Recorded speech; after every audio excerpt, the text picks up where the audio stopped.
Hermione Granger retorna à escola de magia e bruxaria de Hogwarts, agora como a nova professora de poções. Ela foi convidada a substituir Severus Snape, que assumiu a direção de Hogwarts depois da morte de antiga diretora, professora Minerva. Com 21 anos, é a mais jovem docente da história da escola. Hermione chega em Hogwarts depois de viver uma experiência em uma comunidade BDSM, com 3 candidatos a treiná-la para ser uma escrava e, quem sabe, ser o seu futuro mestre. Sim, a antiga sabe-tudo da escola descobriu ser uma submissa nata, depois de viver 2 experiências amorosas fracassadas. Agora, diante de uma escolha sobre quem deverá guiá-la nesse novo mundo de dor e prazer. Para complicar sua decisão, os 3 mestres que esperam sua decisão também estão em Hogwarts. O próprio diretor Snape, Sirius Black, professor de defesa contra as artes das trevas, e Remus Lupin, que retorna à escola agora como professor de aritmancia. Agora, além de se preocupar com suas aulas, ela também terá de decidir o seu futuro como aspirante a submissa e futura escrava, escolhendo entre esses 3 homens quem a treinará. E talvez se tornará o seu futuro mestre. Meninos e meninas, hoje trago 3 mestres para uma escrava.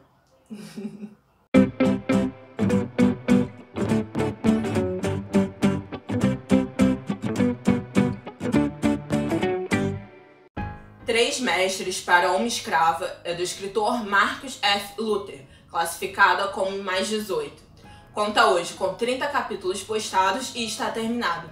Também vem com a tag de hentai e sexo. Pode ser encontrado tanto no Nia, quanto no Social Spirit e no Wattpad. É ambientada no universo de Harry Potter e intercala entre primeira e terceira pessoa nas narrações. Tem como principal a Hermione, o Snape, o Sirius e o Lupin. E sim, fala sobre BDSM. O enredo de 3 Mestres para uma Escrava é basicamente o que a sinopse entrega. A Hermione acabou de sair de um relacionamento conturbado com o Viktor Krum, e aí ela recebe a proposta de voltar a lecionar, agora como professora, né, no caso, para Hogwarts. Sendo que antes dela voltar para Hogwarts, ela começa a sentir umas paradas estranhas em relação à vida sexual dela e resolve explorar o lado do BDSM, porque ela percebe que sente certo prazer quando o sexo com o Viktor era mais selvagem. Então, ela resolve explorar isso antes de ir para a escola. Em quem ela encontra para ajudar ela? A Tonks, que é uma dominatrix, e a Luna, que é uma submissa. Essas 2 acabam levando ela para uma comunidade BDSM do Reino Mágico. E essa parte é bem legal. Mas, voltando ao enredo. Lá ela descobre que ela precisa ser treinada antes de fato entrar dentro da comunidade. Então, em uma espécie de reunião de aprovação, ela conhece os 3 diretores, os 3 responsáveis por fazer as aprovações e treinar certas submissas para fazer parte da comunidade. Que no caso é o Severus Snape, o Remus Lupin e o Sirius Black, que são pessoas que ela conhece desde, sei lá, ou desde sempre ou desde os 13 anos de idade. O que é uma situação extremamente constrangedora e ao mesmo tempo excitante. E já de cara, você já vê que são 3 pessoas ou 3 mestres completamente diferentes, com jeitos e habilidades diferentes. E aí a autora no início já dá pra você, tipo assim, uma cena de BDSM, tipo, incrível e mágica. E assim, ela descobre no final dessa sessão que ela precisaria escolher entre um dos 3 pra treinar ela. Só que, né, quando a coisa é muito boa, a gente fica meio indecisa. E a Hermione não é muito diferente disso. Ela acaba não sabendo qual dos 3 ela quer que seja mestre. Então, meio que em um consenso, eles acabam decidindo que ela teria uma sessão particular com cada um dos 3 e que no final disso, ela teria que decidir quem seria o mestre dela daqui pra frente.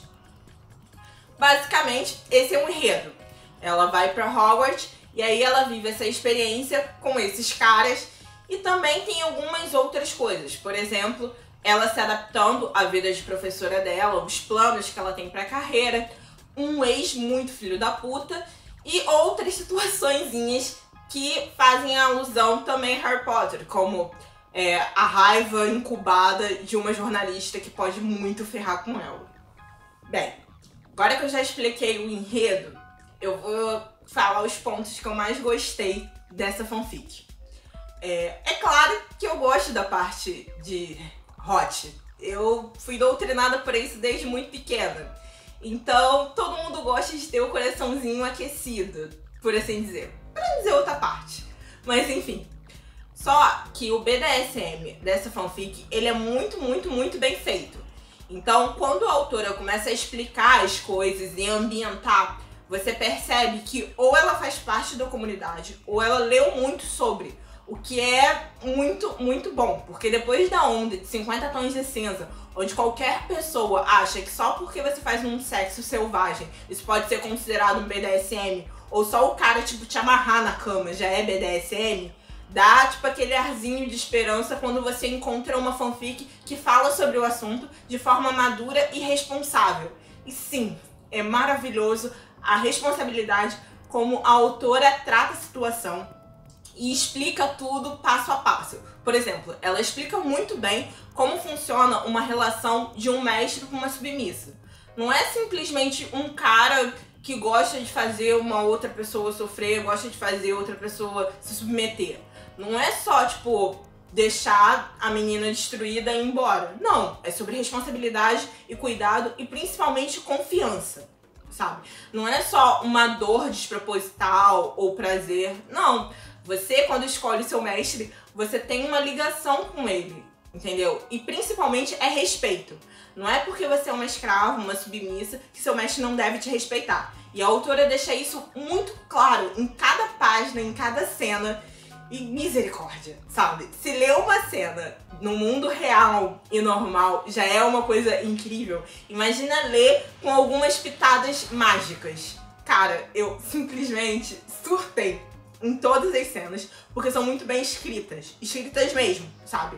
A autora provavelmente é uma pessoa que lê muito, então ela escreve muito bem e não tem repetição de sinônimo, não tem erro de português. Às vezes as cenas são bem, tipo, explícitas mesmo, mas é de uma forma tão fluida que você consegue ver perfeitamente e se envolver perfeitamente.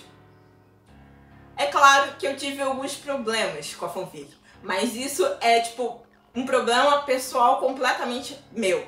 Isso até rolou e deu abertura pra eu e a Ashley termos uma discussãozinha sobre o Snape, porque eu faço parte daquela porcentagem que tem ranço desse homem, mas um ranço que não cabe em mim.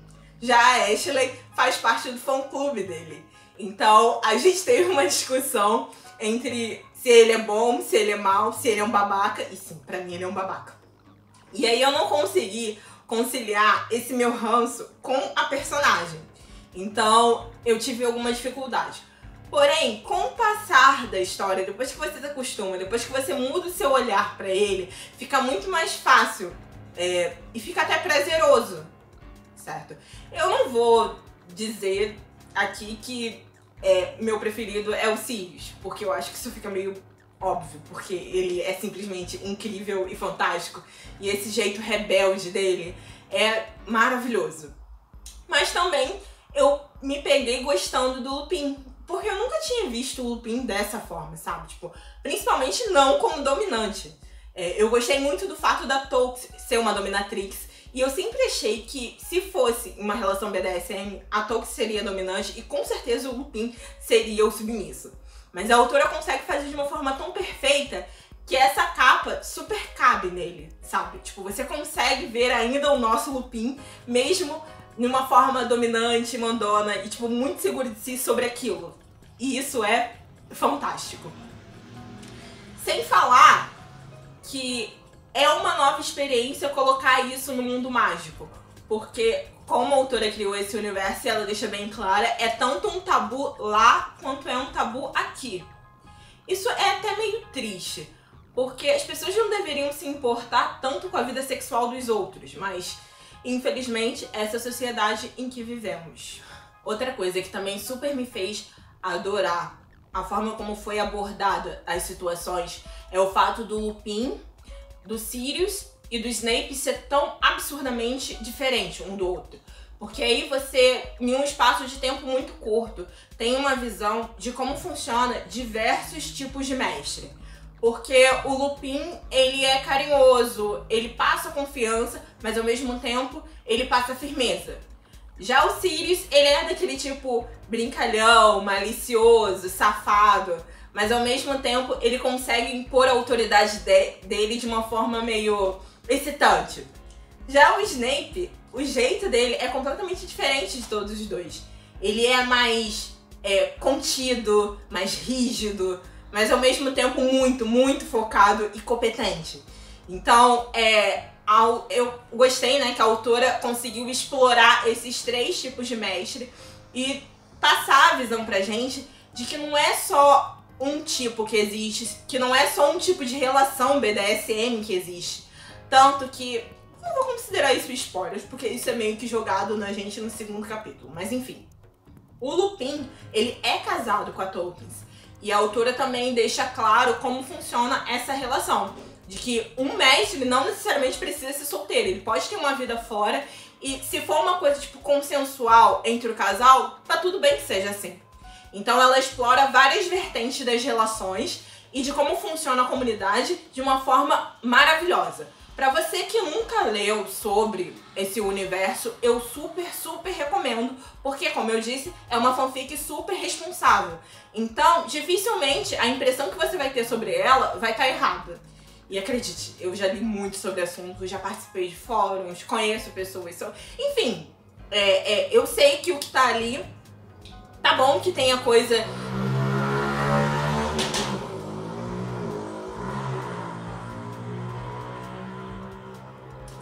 Tá bom que tem a coisa da fanfic e tal, do enredo, da história, mas a maior parte das coisas é bem verídico, sim. Enfim, essa foi a minha sugestão do dia. Desculpa pela hora, mas minha internet meio que deu uma caída porque faltou luz. Então eu só consegui fazer isso tudo agora. Muito obrigada por acompanhar. Se você não é inscrito no canal, se inscreva. Assine o sininho para receber nossas notificações. Deixe um comentário se tiver alguma indicação. Acompanhe as nossas redes sociais lá no Instagram e no Facebook, que a Ashley vai deixar o ponto de vista dela lá numa resenha. Muito obrigada. Até a próxima, gente.